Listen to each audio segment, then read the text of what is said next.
बहुत अरसा पहले की बात है। एक रात मैं अपने एक साथी देवी दयाल के साथ मिलकर राजेश सांसी के राठ जट के घर डाका डाला। उसके अकलौते लड़के की शादी थी और अपनी बहू के लिए सरदार ने अमृतसर के सराफों से बड़ा गहना खरीदा था। मैं और देवी दयाल 2-3 रोज पहले जाकर इसकी हवेली को देख आए थे। इस रात जब बहू घर में आ गई तो मैंने किस्मत आजमाई और दयाल को बाहर खड़ा करके खुद हवेली में उतर गया। हजारों रुपए का गहना हाथ लगा, मगर ठीक उस वक्त जब मैं हवेली से निकल रहा था सरदार ने मुझे देख लिया और बंदूक चला दी। सावन भादों के दिन थे और लोग बाहर खुली हवा में सोया करते थे। मुझे ये मालूम था सरदार के पास बंदूक है, लेकिन ये इल्म न था कि वह बंदूक अपनी चारपाई पर लेकर सोता है। अंधेरे की वजह से इसका निशाना चूक गया और मैं एक ही छलांग में हवेली की ऊंची दीवार फांद कर बाहर आ गया। गोली की आवाज़ सुनकर देवी दयाल भी घबरा गया, जो पिस्तौल लेकर सामने के दरख्त पर बैठा पहरा दे रहा था।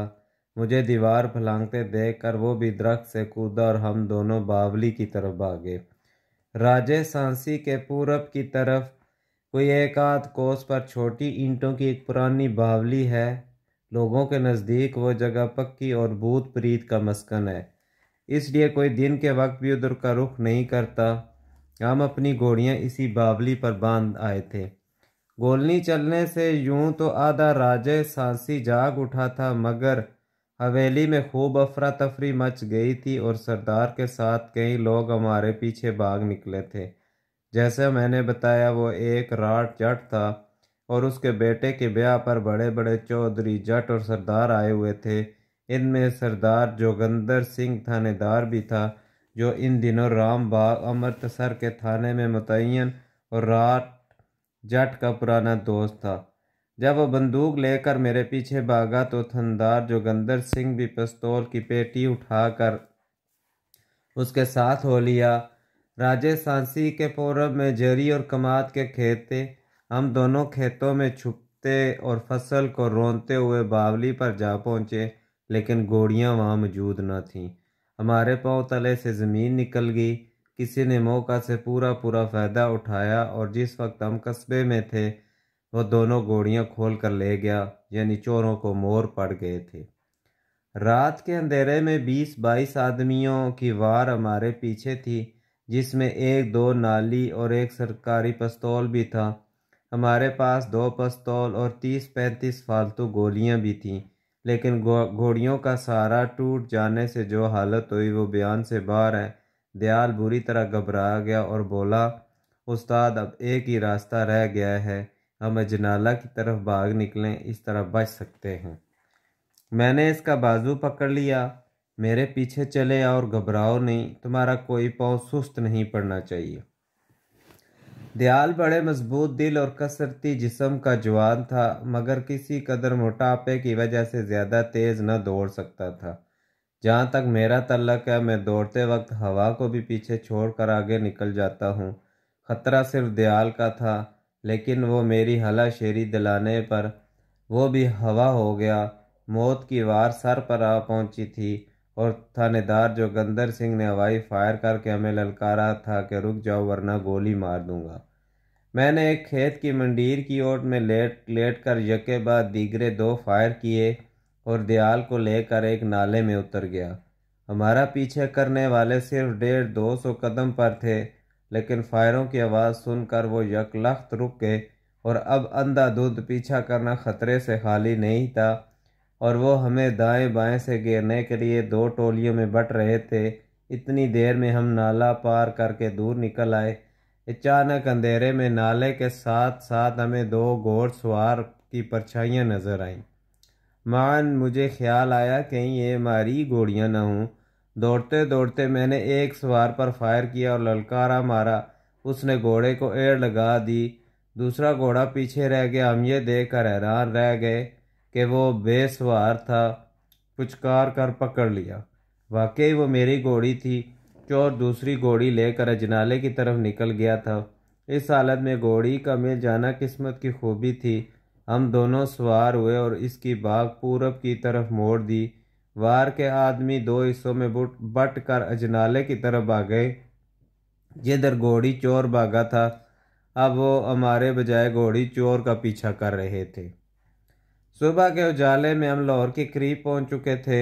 लाहौर के मल्ला राम गली में दयाल का एक रिश्तेदार अमरचंद लोको कारखाने में फिटर का काम करता था। दयाल मुझे साथ लेकर राम गली में आ गया। अमरचंद ने हमारा स्वागत किया। पूरी कचौरी से नाश्ता करने के बाद हम दोपहर तक सोते रहे। सराफा बाजार में धर्म काटने वाले सराफ लाला प्यारे लाल के पास तमाम गहना बेच दिया। 8,000 का माल बड़ी में मुश्किल से 6,500 में बिका। एक तो जिस्म अभी थका हुआ था, दूसरे हम दोनों अमृत जल भी पीना चाहते थे, इसलिए अमरचंद से रुखसत ली। देवी दयाल कहने लगा, गुरुदेव के पास 8 पैर अमृत जल रहता है, वहीं चलते हैं। गुरुदेव कौन? मैं अभी तक लाहौर के इस महापुरुष से न मिला था। दयाल मुस्कुराकर बोला, उस्ताद, गुरुदेव आदमी नहीं, हीरा है, हीरा। मगर वो है कौन? रहता कहाँ है? सतीला मंदिर का संत बलदेव गरी। दयाल की जबान से सतीला मंदिर और एक महंत का नाम सुनकर मैं ढोरा बोरा सा हो गया। क्या बकते हो यार, एक महंत को अमृत जल से क्या काम? फिर हम जैसे लोगों से इसका क्या वास्ता? कहीं उल्टे लेने के देने न पड़ जाए। नहीं उस्ताद, परमात्मा ने लाहौर नगरी में एक ही गुरुदेव पैदा किया है। वो मंदिर का महंत ज़रूर है, लेकिन बड़ा यार बाश और रंगीला आदमी है। तुम इससे मिलकर खुश हो जाओगे। फिर जो अमृत जल इसके पास मिलेगा, सारे लाहौर में कहीं नहीं मिल सकता। दयाल, मेरी बात मानो, मिठा माल्टा की 2 बोतलें ले आओ। हीरा मंडी चलते हैं, शुगल मेला भी हो जाएगा। भला एक मंत के पास क्या रखा है? वो लाहौर का राजा अंदर है उस्ताद, हीरा मंडी को भूल जाओगे। इसके पास बढ़िया से बढ़िया वलायती अमृत जल होता है। सतीला मंदिर के महंत बलदेव गारी के बारे में इतना सुनकर मुझे बाद में मेरे दिल में उसे देखने का शौक पैदा हो गया। अच्छा यार, तुम ले चलो, मुझे तो प्यास लग रही है। प्यास वहाँ जाते ही बुझ जाएगी। फिर दयाल ने एक तांगा लिया और हम शाह आलमी से गुजर कर सतीला मंदिर के सामने पहुंच गए। शाम होने वाली थी। दयाल मुझे अपने साथ लेकर एक कमरे में जा घुसा और तंग सी सीढ़ियाँ चढ़कर छत पर आया। सामने कमरे के बाहर छत के शय नशीं पर एक मोटा आदमी पजामा और गंदी सी बनियान पहने आलती पालती मारे बैठा था। वो इस कदर मोटा था कि इसके बदन पर छोटा सा सर बहुत अजीब लग रहा था। हमें देख लेने के बावजूद उसने कोई हरकत न की और बिटर बिटर देखता रहा। दयाल बड़ी बेतकल्फी से आगे बढ़ा और कहने लगा, सुनाओ दुर्गा, क्या हाल है? वो बेहंगम आवाज़ में बोला, भगवान की दिया है, भगवान की दया है। गुरुदेव कहाँ हैं? वो एक काम से ज़रा ग्वाली मंडी तक गए हैं, अभी आ जाएंगे। क्या कमरा खोल दूँ, बैठोगे? हाँ यार, गुरुदेव से मिलना बहुत ज़रूरी है। फिर मोटा आदमी मुझे घूरता हुआ उठा और दरवाजे की कुंडी खोलने लगा। वो बहुत ही मोटा और बेडौल था। मेरी तरफ देखकर उसने दयाल से पूछा, क्या सरदार जी भी बैठेंगे? हाँ भाई, यही तो गुरुदेव से मिलने आए हैं। मैंने महसूस किया मोटे को मेरा आना और कमरे में बैठकर इंतज़ार करना बुरा लगा है, लेकिन वो ये सोचकर चुप रहा कि शायद मैं गुरुदेव का कोई ख़ास आदमी हूँ। मैंने दयाल से पूछा, क्या ये संत जी का नौकर है? नौकर ही समझो, साला खूब खाता पीता है यहाँ से। फिर दयाल ने बताया, वह दुर्गा मोटा के नाम से मशहूर और एक छापा खाना में नौकर है। बहुत मोटा और एक तमाशा होने की वजह से उसने 1-2 फिल्मों में काम भी किया है। चौधरी जी, अगर आपने कभी फ़िल्म देखी है, मेरा मतलब है लाहौर की बनी हुई फ़िल्म, तो आपने दुर्गा मोटा को ज़रूर देखा होगा।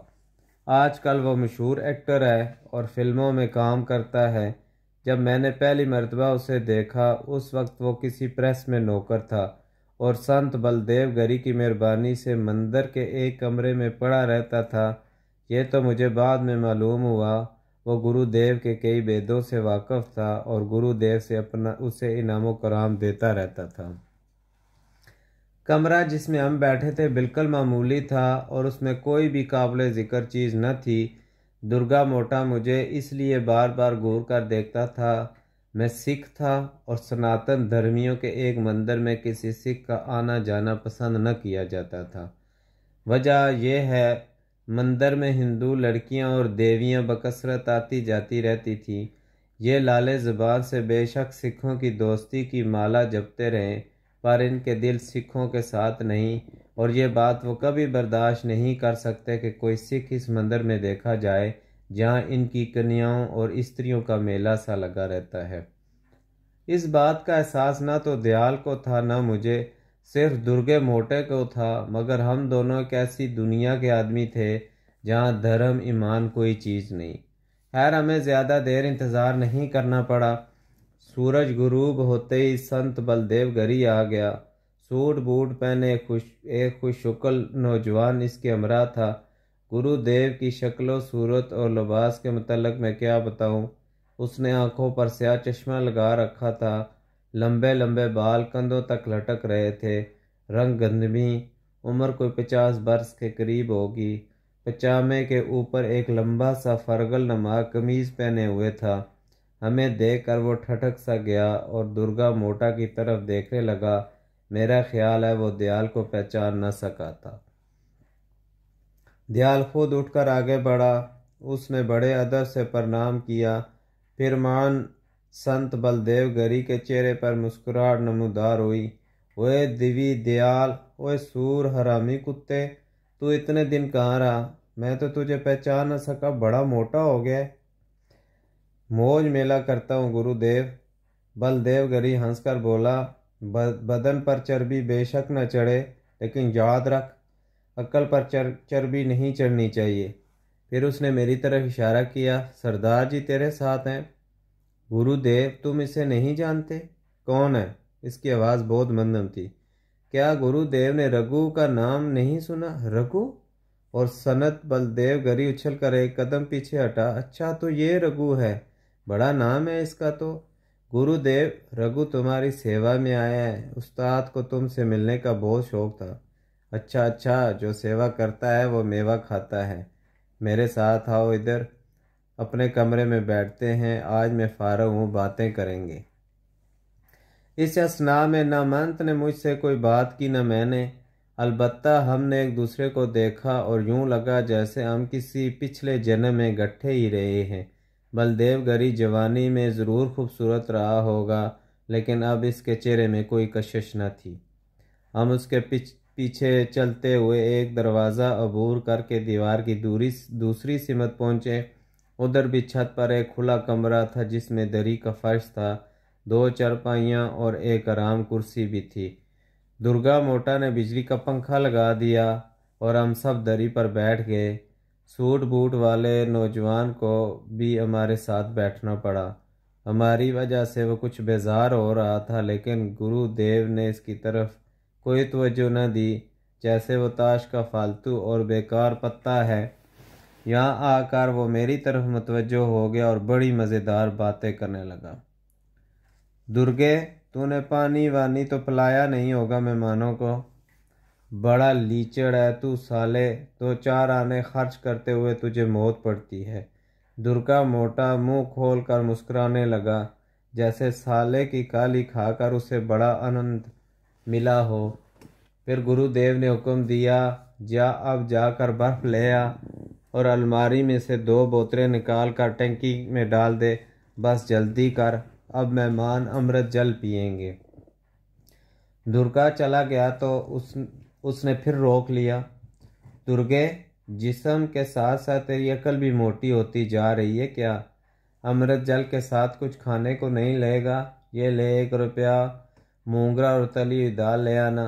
2 रुपया तेरा है, बस इसमें से बर्फ़ ले आ। जब दुर्गा मोटा मुस्कुराता हुआ चला गया तो बलदेव गरी फिर मुझसे बातें करने लगा। वो बहुत ही दिलचस्प और यारबाश आदमी था। पहली ही मुलाकात में मुझसे यूं घुल मिल गया जैसे हम मुद्दतों के यार बेली थे। रात का अंधेरा उतरा तो हम बाहर सहन में आ बैठे। शहर नशीं के पास एक टंकी में अमृत जल भरा था। जिसका गिलास खाली हो जाता वो टंकी की टूटी खोल कर गिलास भर लेता और पीने लगता। स्तीला मंदिर की छत पर शराब नोशी का ये तरीका मुझे बहुत ही पसंद आया। बलदेव गरी के पास शराब की कमी न थी, अगरचा मैं 6 माल्टे पीने का आदी था, लेकिन ज़िंदगी में पहली बार मैं संत बलदेव गरी के यहाँ वलायती शराब जानी वाकर पी रहा था। तो ये थी संत बलदेव गरी से मेरी पहली मुलाकात। इस पहली मुलाकात में हम एक दूसरे के गहरे दोस्त बन गए और मेरे नाम से मरऊब था वो, और बार बार मेरी बहादुरी और जीदारी की तारीफ़ करता रहा, लेकिन कभी कभी ये भी कह देता, रघु हम दोनों डाकू हैं, दोनों चोर हैं। फ़र्क सिर्फ ये है कि तुम रात के अंधेरे में माल लूटते और ख़तरों से खेलते हो, लेकिन मेरे पास माल का लूट दिन के उजाले में मंदिर के चढ़ावों की शक्ल में खुद ब खुद आ जाता है। फिर फ़ौरन ही वो बात का रुख बदल देता। सूट बूट वाला नौजवान भी हमारे साथ शराब नोशी में मसरूफ़ था। बलदेव गरी ने इसका कंधा थपथपा कर कहा, चोपड़ा जी तैयार हो जाओ, बिजलियां गिरने वाली हैं। उसने यह फ़िक्रा 2-3 मरतबा दोहराया, लेकिन मैं इन बिजलियों का मतलब न समझ सका। एक बार वह मुझसे भी बिजलियों का जिक्र करने लगा। रघु तू अमृत जल पी रहा है, तेरे जिस्म में बिजलियां कौंध जाएंगी। बिजलियां मुझे नहीं जला सकती। अच्छा? बलदेव गरी ने हैरत से मेरी तरफ देखा। उन बिजलियों की तपश से लोहे पिघल जाते हैं रघु। अभी फिक्रा इसके मुंह में था कि 2 लड़कियां जीना से निकलकर सामने आ गई। हमें देखकर वो ठटक सी गईं। दुर्गा मोटा उनके पीछे पीछे था, मगर वो फौरन ही गायब हो गया। साहब सलामत के बाद सन्नत के इशारे पर वो हमारे करीब ही बैठ गईं। वो बिल्कुल नौजवान और बेहद सुंदर थी। गुरुदेव ने उनके लिए भी 2 गिलास मंगवाए, फिर बातें करने लगा। एक लड़की का नाम पाल और दूसरी का कमला। वो बड़े आनंद के साथ अमृत जल से शुगल करने लगी। पाल पहले ही चोपड़ा को जानती थी। वो दोनों उठकर अंदर चले गए। फिर कमला ने भी गुरुदेव से कहा, अंदर चलें, बाहर कुछ ठीक नहीं लगता। हम सब उठकर अंदर आ गए। कमला बार बार चोर नज़रों से मुझे देख रही थी। मैंने इसकी तरफ ध्यान नहीं दिया। दूसरा गिलास पीने के बाद उसकी मोटी मोटी आंखों में सुरडोरे पैदा हो गए। संत बलदेव गरी सबके सामने उसके गालों से खेल रहा था। मुझे ये सब कुछ सपना सा लग रहा था, मगर ये सपना न था, हकीकत थी। रघु दम लेने के लिए रुका, फिर कहने लगा, चौधरी जी आपके सामने ये बातें करते हुए मुझे शर्म महसूस हो रही है, लेकिन ये सब कुछ इसलिए बयान कर रहा हूँ ताकि आप लाहौर के सबसे बड़े हिंदू धर्म स्थान का अंदरूनी हाल जान लें। वाह गुरु की कसम, उस दिन के बाद धर्म से मेरा यकीन उठ गया और मंदिरों और गुरुद्वारों से मुझे नफरत हो गई। आप ये सुनकर हैरान होंगे, अक्सर सनातन धर्मी कुंवारी लड़कियों का जीवन शीतला मंदिर के संत बलदेव गरी के हाथों सफल होता था, और ये सब कुछ उनके नज़दीक बड़ा पवित्र और शुभ काम था।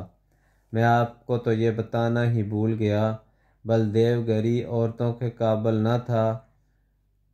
वो अपने यार बेलियों को बुलाता और शिकार उनके हवाले कर देता, अलबत्ता शराब वगैरह पर अपनी जेब से खर्च करता था। मंदिर में हर महीने सैकड़ों हज़ारों रुपए के चढ़ावे चढ़ते थे। बलदेव गरी के यारों में हिंदू ही नहीं, बाज़े भरोसे के मुसलमान भी शामिल थे जो उसके पास आते जाते थे। सिखों में शायद मैं अकेला ही इसका हमराज था। कंवारी लड़कियों को जब शराब और नौजवान मर्दों से वास्ता पड़ता तो वो दीवानी हो जाती और ख़ुद ही मंदिर के चक्कर काटती थी। बास तो इस कदर प्यासी होती कि आते ही टंकी पर टूट पड़ती थी, जिसमें अमृत जल भर दिया जाता था। चौधरी जी मैं बड़ा पापी हूँ। मैंने बड़े बड़े पाप किए हैं, मगर औरतों से मेल जोल मुझे पसंद नहीं। साल में एक आध मर्तबा अगर कोई शुगल मेला हो गया तो उसकी कसम नहीं खा सकता, वरना औरत मुझे माँ और बहन के रूप में अच्छी लगती है। मैंने आपको बताया कि बलदेव गरी मर्दाना खसूसियात से आरी था और इसकी असल वजह यह थी कि शीतला मंदिर के मेहनतों को शुरू ही में नामर्द करके मर्दाना सिफ़ात से महरूम कर दिया जाता था ताकि वह शर्मनाक पाप न कर सकें। यह एहतियात और पाबंदी इसलिए ज़रूरी थी कि शीतला मंदिर हिंदू देवियों और कंवारी लड़कियों का गढ़ और एक किस्म की पाठशाला भी है, मगर बेअंदाज पैसा और का ढोंग आदमी को पाप की नगरी में ले जाता है और धर्म स्थान बदकारी के अड्डे बन जाते हैं। बलदेव गरी को लड़कपन में ही खस्सी करके मेहनत की गद्दी के लिए चुन लिया गया था। शायद वो ठीक ही रहता, लेकिन हिंदू धर्म में औरतों के बाज़े पाप बुरे नहीं समझे जाते। इसलिए आर्य समाजी स्वामियों ने हिंदू औरत को अपने पति के अलावा दूसरे मर्दों से नेवक कराने और बच्चे हासिल करने को जायज़ करार दिया है। बलदेव गरी की जवानी में बाज़ देवियों ने इससे खुल खेलना चाहा, मगर जिस्मानी तौर पर वो मजबूर और बेकार हो चुका था। लेकिन मन में सोई कामनाएं जाग उठी और उसने ज़हनी अय्याशी का नया दरवाज़ा खोला। अब वो दूसरों को पाप करते हुए देखता और मज़ा लेता था।